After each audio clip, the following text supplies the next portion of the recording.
Good morning. Morning. Good morning. Morning. Good morning. All right, well, Jason, it's great to see you. Oh, there's Tyrell. All right, there's 3 of us in class. There's 4 of us, 5 of us. All right, here we go. There's everyone's smiling faces. So I'll just go ahead and say it now because I know that you're all thinking it.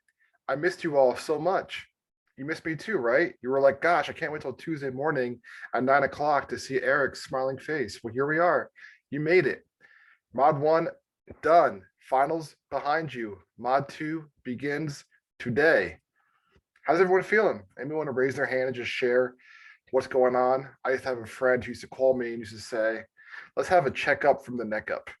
That's a good friend, isn't it? It just calls you to check in to see how you're doing. Anybody want to just be that good friend and say, how I'm feeling today is blank. Go ahead. Raise your virtual hand. And if not, I have to call somebody and I don't like doing that. All right, I think I saw Jason's hand first. How I feel today is anxious because all the new courses I just joined now is full of deliverables out of nowhere. Yeah, thanks for sharing. Feeling anxious, joined all these new courses, now you have all these deliverables. Probably give me a green check if you're also feeling anxious today. Probably a lot of us are. Yeah, look at that. You're not alone. I see about how many? I see 10 green checks, 12 green checks. Amir says it's all I can think about. Yeah, I know, Amir. All weekend, you're like, gosh, when will it be Tuesday morning? When will it be 9 o'clock on Tuesday? I want to be in Eric's class. All right, people put their hands down. Anybody else have anything besides anxiety you're feeling today? Tyrell? Just feeling overall pretty good. Speaking for myself, I did well last module for your class, so just trying to bring that positive energy rolling from mod 1 into mod 2. Yeah, I love it. Thank you so much. Jesus. I kind of feel like going back to normal because there's a certain structure that you kind of follow while you're doing this. And for like the past 4 days, I've been doing like whatever I want, kind of, you know what I mean. Yeah, I'm totally with you. I think humans really thrive when they have some form of structure in their lives. And when that's removed, it's very easy to get sidetracked. There's a quote that I love. It says, the majority of a person's troubles are because he or she can't sit quietly in their own room. How true is that? So thank you so much, Jesus. For those of you who are like, listen, it's 9 o'clock. I can't think about how I'm feeling right now. Here's this really interesting graph that I saw years ago. So look in the middle. Surprised, bad, fearful, angry, disgusted, sad, happy. Which one of those do you kind of feel the most right now? And then you can kind of tease it out a little bit. So if you feel fearful, well, all right, maybe I feel fearful and I feel anxious. Am I overwhelmed or am I worried or am I both? So take a moment, look at that. You can put in the chat box if you want. But I find this is a very helpful tool for people who like don't know how to articulate how they feel. The words, on the edges are like more, more focused. So it's like, I feel angry. Well, anger encompasses a lot of things. Well, I feel frustrated. Well, do you feel annoyed or infuriated? I feel annoyed because I got, a D on my final exam. That annoys me. I'm mad at Eric because I got a D, right? Whatever the case might be. But it's good, there's one of my favorite actors, Denzel Washington. I was reading his biography a few years back. Maybe it was a video, I don't recall. But I remember like reading or hearing that every single day Denzel Washington would sit alone with his thoughts and ask himself, how do I really feel today? Pretty powerful, isn't it?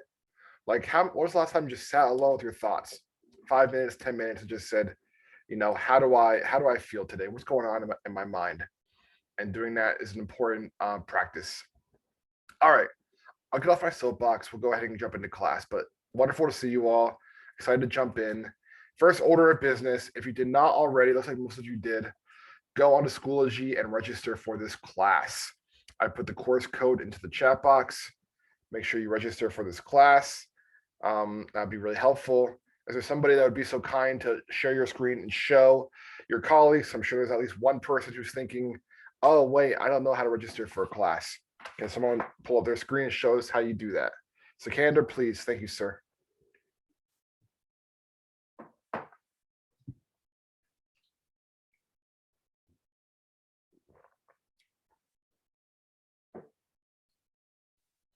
So you just go to courses, my courses, join a course, then you just paste your course code.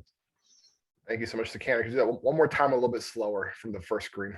So you go to the top left where it says courses, Mhm. and on the right, it'll say my courses. And you just click join a course, paste your link.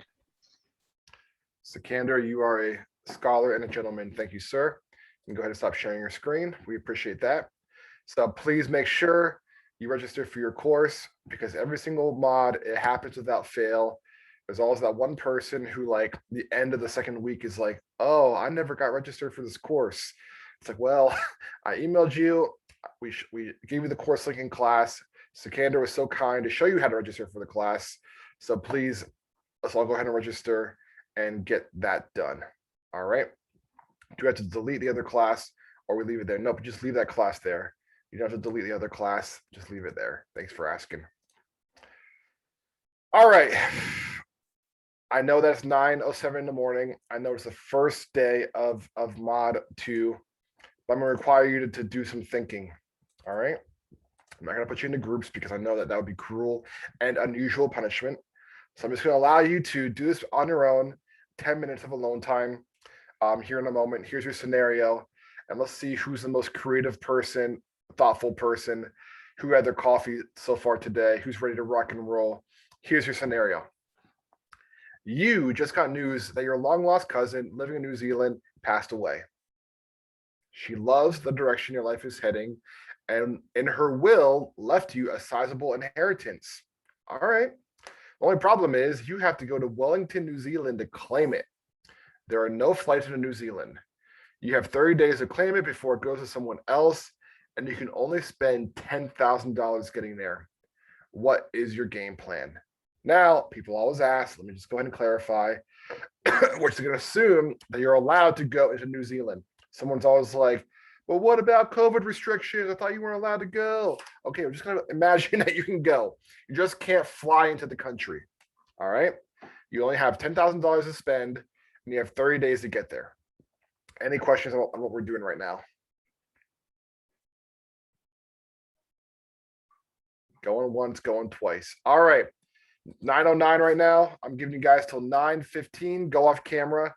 Make a game plan. How you're getting to New Zealand to claim your inheritance. Go ahead.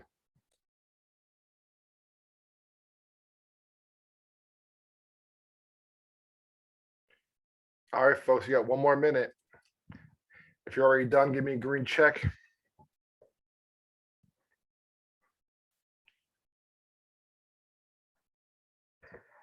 All right, we got some savvy travelers. All right, it's 9:15. I'm going to go ahead and come back on the camera. I'd like you to as well, if you're able. And can there be somebody who gave me a green check? I saw lots of them. Raise their virtual hand and tell me, how'd you do it? How'd you manage to get to New Zealand in time, under budget, without flying into the country? Megan, let's hear from you. So first I said that I would take a plane to Australia, which usually the flight, I don't know, cost around maybe 2,000. And then after that, I said I take a 14-day cruise from Australia to New Zealand, which is like another 2,000. So I should get there hopefully like 15 or 16 days. And okay, so you did the fly to Australia, cruise to New Zealand route. yeah. And how does where's the cruise dock in New Zealand? There's different places, but I saw online that you can have the option to dock in the Wellington as well. Okay, all right, great. Thank you so much, Megan. Did anybody else choose a different option? Megan chose to fly to Australia. and then cruise to New Zealand. Anybody else choose something different? That was everyone's plan. Sometimes people have a plan, and I love this one, where you drive to California and then you cruise to New Zealand. No, I think you cruise to Hawaii and Hawaii to New Zealand. So it's just an interesting one. By the way, I want to try something with you guys. This is a new feature that Zoom has. Ready for this? Your mind's gonna be blown. Whoa, can you see that? It's like we're in a classroom. All right, I just want to get that test out. All right, cool. Thanks for indulging me. All right, back to regular view. Stop immersive view. Yes. All right, cool. All right, this is a new feature that I want to test out. This is how I did things. You need to update Zoom to see it. How did I manage it? I did the Friday, April 30th, 55-hour flight, JFK to Sydney. That's going to be a very long flight, but you know what? It's worth it for my inheritance. I took a Carnival cruise, very similar to Megan, and then I rented a car, I believe, to get to Wellington because mine didn't go into Wellington. And then my total cost, $3,500, $6,500 under budget, and I got there in 24 days. So believe it or not, drum roll please, ready for it? You just did project management. What? Can you believe it? You're like, what? How did I do project management? I was just planning out a trip. You did project management because you had a goal, you had a budget, you had a timeline, you had to devise a plan, and then you had a reward, your inheritance at the end. So let's break it down. Project management has 5 different steps. These are called a project life cycle. The first step is called the initiation. Every project you'll ever do in your entire career starts off this way. What is our idea? How we can get this going? I need to get to New Zealand and I need to claim my inheritance. That is the initiation of a project. Step 2, planning.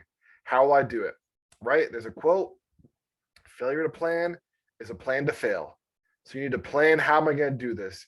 You don't just hop into a car and start driving to get to New Zealand. You have to figure out how am I going to get there to claim my inheritance. And then of course, execution. This is the most important step. You know, this is the thing about people that I find is that ideas, you know, this right here, step 1 and 2, they're everywhere. Everyone has an idea. Execution is what a lot of us lack in, right? Let's be honest. How many times have we had an idea to do something, but we never actually executed on it? Pretty normal part of life. Next step, monitoring. Am I on track with time spending and to make my goal? Am I going to achieve what I set out to achieve? That is step 4. And then the last step in project management is closing. And that's you right there, laying in a hammock in New Zealand, enjoying the water, being a rich person because you got your inheritance from your cousin. Pretty sweet, right? That is project management. 5 different steps. That's what makes up the life cycle of a project. When you get to the workforce, guys, there's going to be 2 different tasks that you're going to do. There's going to be projects and there's going to be daily, day-to-day work. So let's go ahead and talk about what project management is not. So regular routine tasks are not project management. Can someone raise their virtual hand and give me an idea of what's like a regular routine thing that you're probably going to be doing in your work life when you get into internship and into your career? Yes, Akander? Responding to emails. Absolutely. Responding to emails can be a regular part of your workday. You'll do it every day. Thank you, sir. Alan? I can't hear you, Alan. You're yep, I can hear you now. Forget there's a mute button on these headphones. In terms of IT, filling out tickets for repairs. Yep, absolutely. Filling out tickets for repairs. That's a regular routine task. Maria? I would say communicating with the customers. Yep, communicating with customers. Thank you, Maria. Something you'll do every day. Desmond? I would say following script. Very interesting. Following a script. Yep, that's something you'll do out regularly for sure. Thank you, sir. Alan, do you have another one or is that a hand from earlier? He said he was stepping away from the moment. He was what, Maria? Stepping away. Oh, got it. Okay, thank you. So a project is new or unique. Okay, so when you do a project at work, it's something that's going to be, typically a one-time thing. It's different than your regular task. Very important detail to bring up here. Let me go here, my annotation tool. I'm sorry, I'm a little bit, nasally today. I'm just getting over a cold. So this is so important right here. If you remember one thing from the slide, remember this. Projects are temporary in nature. They have a starting point, they have a finish point. Hence what it says right here. It's not your regular task. It's not checking email. It's not interacting with the customer. It's not fielding a ticket. Has a short-term nature to it. A project could be something you do in a day. It could be something you do in a year or two. But there's always an end point to it. When is a project successful? When all the goals are achieved. If you don't know what a stakeholder is, we're going to talk about that this week, so don't worry about that. And this last piece is very important. A project has cross-organizational participation. All right. Last class, I was asking for examples of projects that you might do in your personal or professional life. And someone's like, well, what about building a desk? I'm like, well, building a desk is more like a task because you don't have different people helping you build a desk. Like your mom and dad and grandma and cousin and uncle don't come over and help you build a desk. And then if you're gonna renovate your apartment or throw a big party, that's more like a project. Building a desk is something that you probably would do by yourself, maybe with one other person, but you don't need multiple people to do something of that nature. So project typically has cross-organizational participation, which means that, maybe someone from sales jumps in on this, maybe somebody from client success, maybe someone from IT, maybe someone from HR. They all jump in together to help achieve this project. So let's go ahead and do a little bit of a test of our knowledge to see if we understand what a project is or isn't. Let me go ahead and clear my screen. All right. Give me a green check if this is a project, a red X if it is not a project. That's the best practice. You digitize the paper documents you received that day and then shred them. Green check, is that a project or no?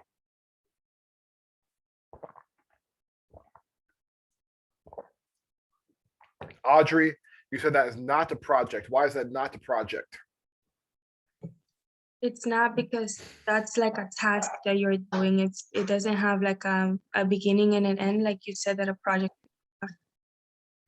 Exactly. It's a regular routine task. There's no beginning, there's no end. It doesn't require the cross-functional use of other people. It's just something that you do every day. Good practice to get into as well. All right, great job. Let's see the next one. Your boss tasks you to transition your help desk ticketing software to a new platform. So that means you're using Zendesk and now you're going to use a different software platform. Red X, that's not a project. Green check, that's definitely a project. Brandon Maxwell, you said this is a project. Why is this a project and you are correct? It's a project because there's like a lot of things going into migrating to a new system. So you have to like really plan it out in terms of like how you want to go about that migration. And it might take it might help have like different people collaborating on this project. So I think that's why it's a project. All right, excellent. Now this one always gets people tripped up. And Brandon's answer was spot on. This key word is what we're looking for right here. Because this is actually a long-lasting project, if you think about it. The project portion of it is just the transition. It's getting us to a new software. You're going to be using that software in the future. That's no longer the project. The project's the transition, getting us to our new software, not holding that software forever. So that's what the difference is between a project and not a project, is you're just transitioning the team. And then once that transition is complete, the project itself is done. That's why that one can be a little bit confusing. All right. Next one, project or not a project. Every Thursday, 4 p.m., you see you and your boss sit down, talk about your past week and your goals for the following week. Project or not a project. Green check says it's a project. Red X says not a project. Eli, you said that's not a project. Why is this not a project, which is correct? Because it's like a regular thing. It's not really like anything major. You're just talking about like what are your goals and how your week went. Absolutely, you're 100% right. It's not a it's a regular part of your work week. Sometimes people get confused. They think that a non-project is like only a daily thing, like digitizing your documents. That is not the case. It's anything you do regularly. So if I met with my boss even once a month and talked with her about my goals, that still would not be a project. That would still be a regular ongoing task. All right, next one. You guys are doing great. You've been asked by one of your colleagues to join the DEI task force to build out a new series of trainings to deliver to your workplace to build a more inclusive culture. Project or not a project? Read it carefully.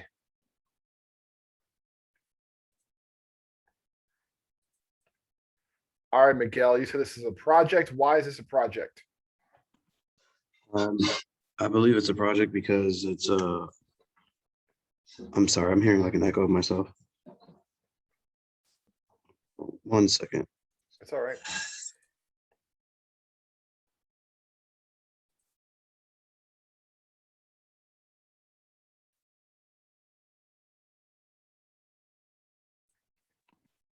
It's a project because the main goal is to build a more inclusive culture in the workplace.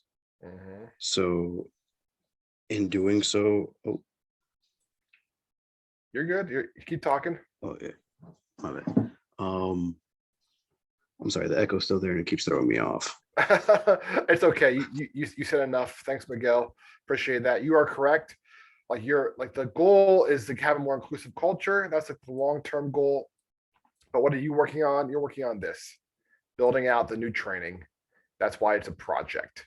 It has a clear start and end date. It's cross-collaborative. It's all that good stuff. So some of you might be thinking, like, why should I care? Like, why should I care about project management?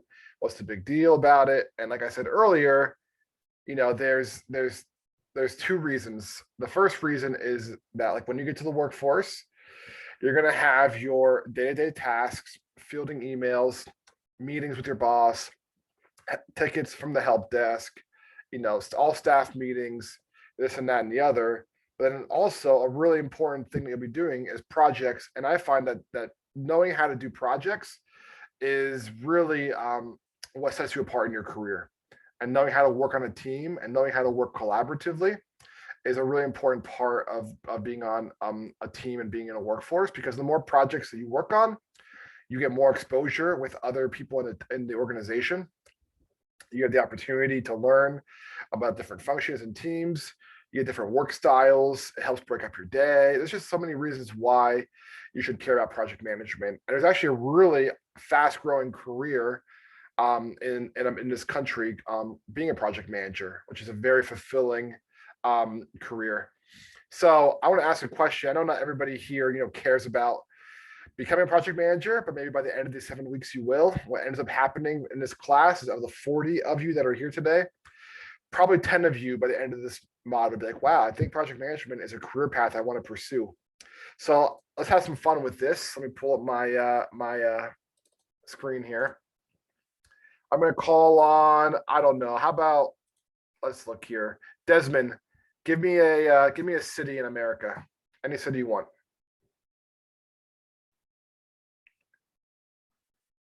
Desmond.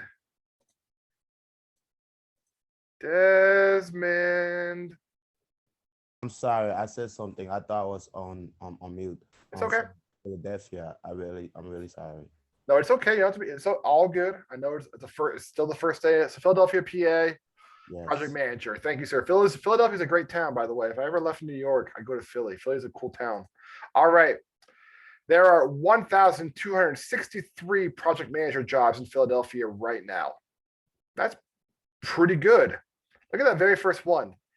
70 to 85 a year. It's not bad, right? Look at that one. 90 to 125 a year.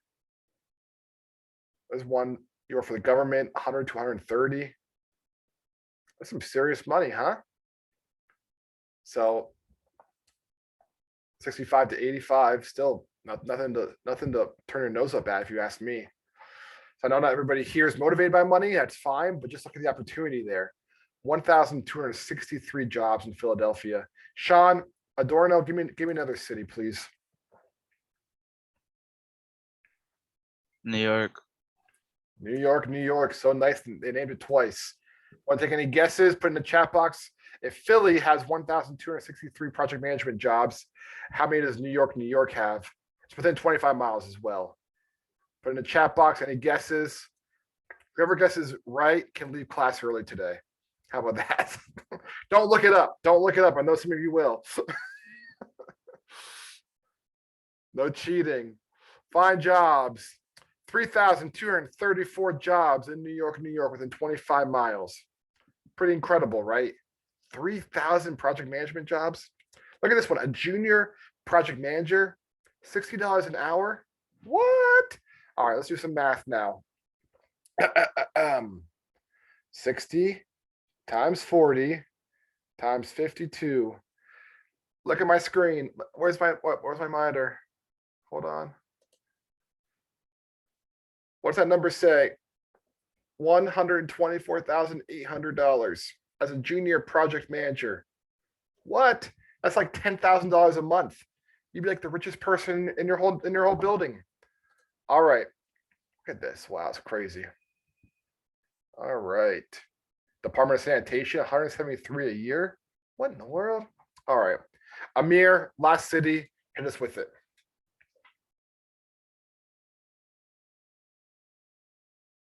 You there, Amir? Yeah, my bad. Miami. Miami.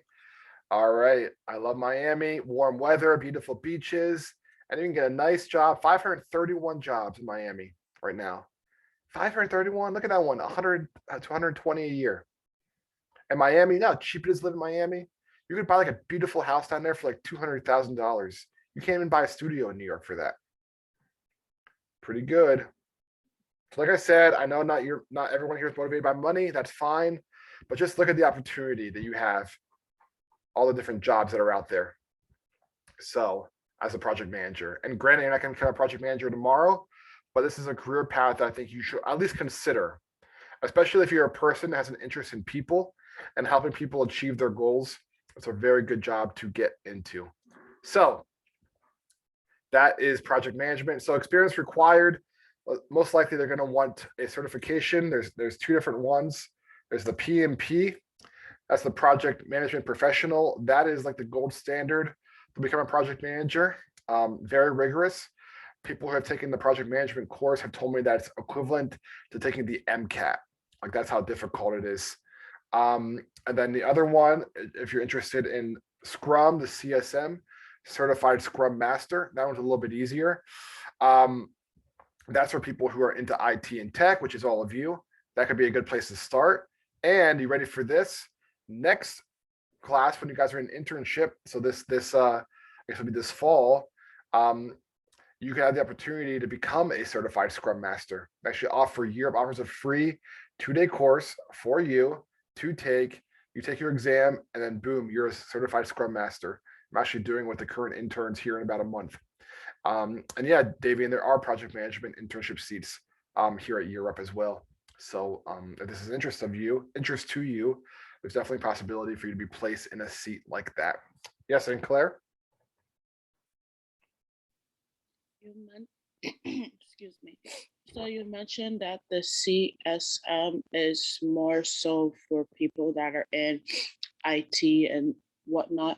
But besides that, what's the difference between a CSM and a PMP? Yeah, good question. So I'll try to answer short, but I don't think it's possible to answer that short. There's two methodologies of project management, and we'll talk about this in class this week. The first is the traditional method of project management, and what that is typically used for is for physical projects. The easiest way to describe it is imagine that you're working for New York State, and you're gonna build a bridge in New York. All right, and then you're on a team. That's your project to build a bridge. All right, you're gonna make sure that you have all the budget, all the planning, all the team built, the layout, everything done to build that bridge before you even put a single shovel into the ground, right? You're not gonna get halfway through the bridge and say, you know what? We said this, we wanted 2-lane, but let's make this a 4-lane. Okay, tear everything down, let's start over. You're not gonna do that with a bridge. Costs too much time, costs too much money, costs too much effort, not doable. Technology is different because the ability to start over has a much lower cost. So for example, let's imagine that you're doing a technology as opposed to a bridge, you would use what's called the Scrum methodology, which is instead of having everything laid out from A to Z, here's how we're building our bridge. You're gonna say, we wanna build an app, all right? We wanna build a Year Up app to help Year Up students stay on top of their deliverables, all right? And let's suppose we're gonna do it this way. We're gonna have all these things we want from A to Z, but instead of just sitting down and clicking it out over and over and over again, we're gonna start off with a few functions. Let's just say of the 10 functions we want, we're gonna start off with 2. That's gonna be access to your Year Up email and your Schoology account. All right, we're gonna do those 2 of the 10 that we want. We're gonna spend 30 days doing what's called a sprint, get those 2. And now suppose, Ann Claire, you're the project manager on this project. We as a team bring it back to you. We say, okay, here's the first 2 of the 10. You say, you know what? That Schoology icon, it looks a little bit off. Can you just go ahead and change that during the next sprint? Not a problem. We can knock that out. No worries at all. And then we do that within our next 30-day sprint. Then we have the new icon. Then we have 2 more features onto our app that we add. Then we go back, we show it to you, and then we go ahead and get started with that again. So the way it works is that there's iterations into it as well. So when you're doing Scrum, you do things in iterations. When you're doing project management, it's like this is yours to just run with from A to Z. You're gonna knock it out. That's the difference between those 2. Answer your question in the chat. You do not need to know coding to be a certified Scrum Master, but you have to have some technical knowledge. That is helpful. But yeah, we'll jump into Scrum the second half of this mod. I love Scrum. I think it's the best way to do any project. And that's why I'm a big fan of it. So, but yeah, you don't need to be hyper technical because your team is the one that does all the heavy lifting. You're the person who's there to ensure the job gets done. So good question. Sorry if that was a lot of information. I promise you that we'll talk about all this stuff a little bit slower as the weeks progress. Miguel? So I guess for example, like, would that mean that the project manager is like, if you come across an issue, like for example, like you said, with the bridge, if they want to add 4 lanes and then you don't want to like scrap it and then start over again or something like that. Let's say, for example, like you probably need to speak with like an architect or something like that. Do you have to speak to an architect or like, be consulted by one, or would it be like you should already have that knowledge? Good question. So the thing of it is that you should already have everything laid out. Like, I'll go back to the slide again. Excuse me. They're going to end class early today because I really don't feel good. So I'm really sorry about that, guys, but we're going to end in like 10 minutes. Planning. Right here, this is the route that you got to go here. So the architect is spoken to. The budget is approved. All that stuff happens here during the planning phase. Whereas in technology, it's a little bit different because maybe you don't know what that final product is going to look like just yet. And that's the cool thing about tech, is that you can be creative as you go and keep building. Whereas a bridge, you want to know, is it 2 to 4 lanes before you even put the shovel into the ground? Because if not, then it's going to cost you so much money. And let's be honest, if you're a taxpayer and you live in the town where they're building the bridge and you watch that bridge go up and it's halfway done, and then it is destroyed the whole thing and start over and make it a 4-lane bridge. I don't know about you, Miguel, but I probably would be at the town council meeting the next month and be like, hey, this is a waste of our money. What are you guys thinking? Why don't you guys plan a little bit better? That's how I would answer that question. Is that helpful, Miguel? Yeah. Okay. Thank you. Yep. Not a problem. Yeah, Sikander. So, is the PMP also responsible for essentially planning out if this goes wrong, this will happen? Like beforehand, or is this like something they'll have to deal with it as it comes up? That's a great question, Sikander. So when you do what's called a project charter, which is part of the planning process, you have what are called contingencies. So for example, maybe the contingency could be for our bridge example is like, what happens if our goal is we want to build this bridge in 6 months, but we're starting to build it in November and we're in upstate New York and there's a possibility that we could have, weeks of snow. So we're gonna have a contingency. Our goal is 6 months, but it might be 9, pending for weather. Like that could be what they would do, but they would want to do all of that in the planning process. Yep, in the front end, because you don't want to be surprised. Because here's the thing. So to tease out the bridge example, project manager, you're not only interfacing with the construction team, getting the bridge built, you're also talking to the governor. You're also talking to the mayor of that town. You're also talking to the architect. And you're getting all this stuff laid out, and you don't want to be the guy who goes back to the mayor of the town and be like, oh, we told you 6 months, but we had that big storm. It's actually going to be 9 months. Unless he said from day one, hey, we said from the beginning, our goal is 6. We're going to have a contingency for 9 because we're in upstate New York. It's outdoors. It's November, and there's a very high likelihood it could snow and stop us from doing our work. So you want to do that as early as often to avoid those surprises. All right, thank you. This is why being a project manager pays so well, because you're juggling a lot of things at once, and you're keeping many things in the air. So if you don't have a very high threshold for stress and things going wrong, might not be the career path that I would advise you to take.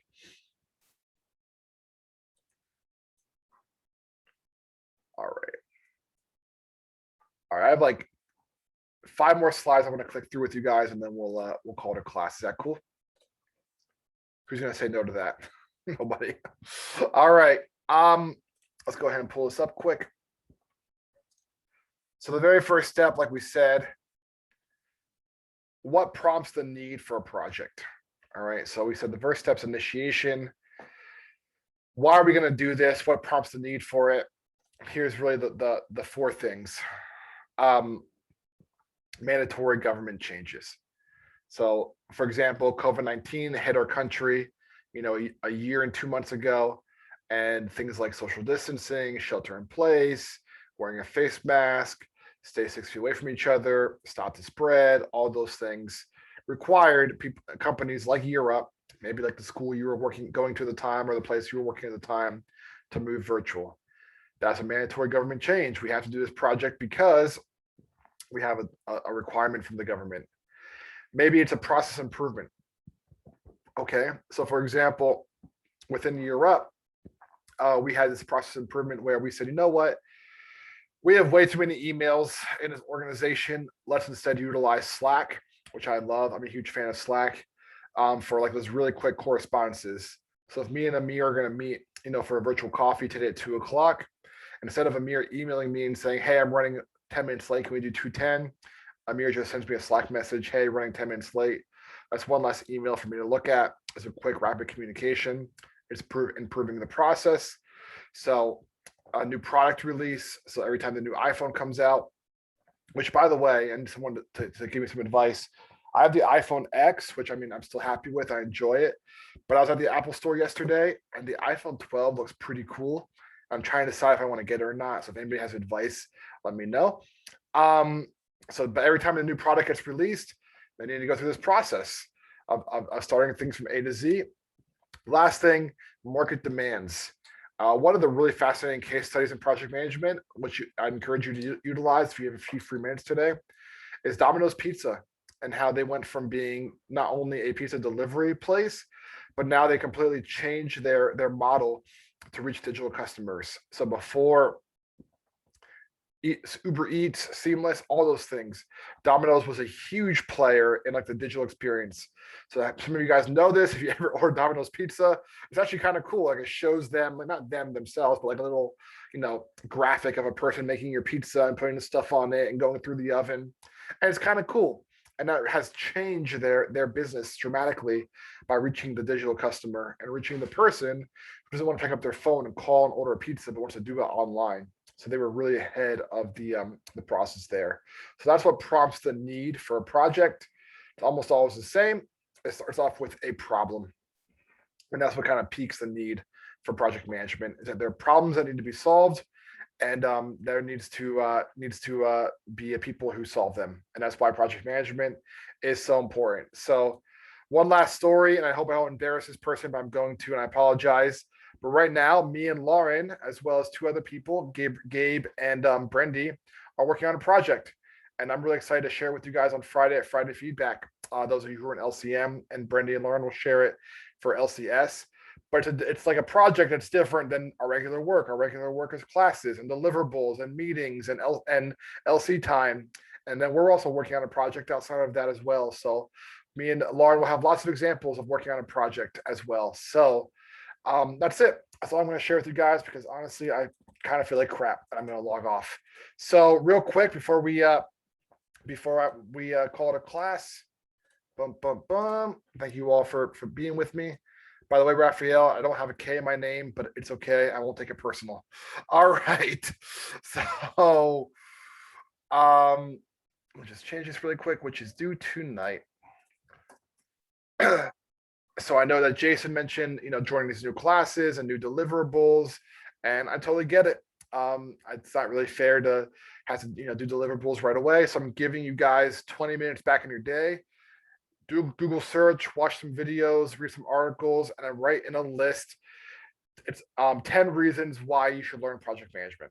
Why is it an important skill for you to attain? Pop it in a discussion board, and get that out by the end of the night. All right, that's the only deliverable you guys have. Any questions on anything we discussed today before I make some tea and lay my recliner, take a nap? Going once, going twice.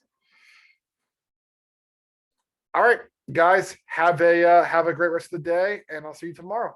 Take care. Thank you. Thank you, Eric. Get well, Eric. Feel better, Feel better, Eric. Eric. Thank you. Get some rest, man. Take care. Take care.